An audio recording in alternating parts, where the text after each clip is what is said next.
நான் புதுசாக commerce start பண்ண போகிறேன். ஆனால் என்ன ப்ராடக்ட் செலக்ட் பண்ணுறது அப்படின்னு சுத்தமாக ஐடியா இல்லை ப்ரோ அப்படின்னு நிறைய பேர் என்கிட்ட கேட்டிருக்கீங்க. இந்த கன்ஃபியூஷன் வந்து நிறைய பேருக்கு இருக்கும்.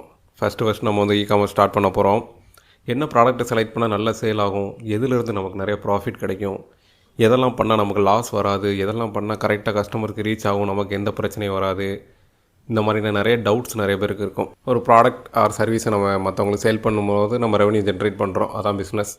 ஸோ காமர்ஸை பொறுத்த வரைக்கும் நம்ம ஒரு ப்ராடக்ட்டை வந்து சேல் பண்ண போகிறோம், அதுலேருந்து நமக்கு ஒரு ப்ராஃபிட் வருது. ஸோ என்ன ப்ராடக்ட்டை நம்ம சேல் பண்ண போகிறோம் அப்படிங்கிறது ரொம்ப முக்கியம். தப்பான ஒரு ப்ராடக்ட் நம்ம செலக்ட் பண்ணிட்டோம் அப்படின்னா பெரிய லாஸ் ஆகிடும் நமக்கு. அதனால் நம்ம ஸ்டார்டிங்கில் வந்து நம்ம என்ன ப்ராடக்ட் செலக்ட் பண்ண போகிறோம் அப்படிங்கிறதுல ரொம்ப கான்ஃபிடெண்ட்டாக இருக்கணும், ரொம்ப தெளிவாகவும் இருக்கணும். நிறைய ரிசர்ச் தேவைப்படுறதுக்கு.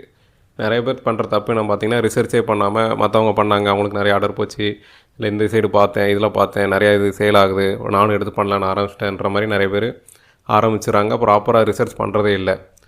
காமர்ஸை பொறுத்த வரைக்கும் ரிசர்ச் பண்ணுற ஸ்கில் வந்து ரொம்ப ரொம்ப முக்கியம். நீங்கள் வந்து நிறையா ரிசர்ச் பண்ண வேண்டியது இருக்கும். நீங்கள் வந்து ப்ராடக்ட்டை ரிசர்ச் பண்ணுறதுலேருந்து அதுக்கு லிஸ்டிங் போடும்போது அதுக்கு என்னென்ன கீவேர்ட்ஸ், என்ன டைட்டில் அப்படின்றது வரைக்கும் நிறைய ரிசர்ச் பண்ண வேண்டியிருக்கும். ஸோ அந்த அனலிட்டிக்கல் ஸ்கில்ஸும் ரிசர்ச்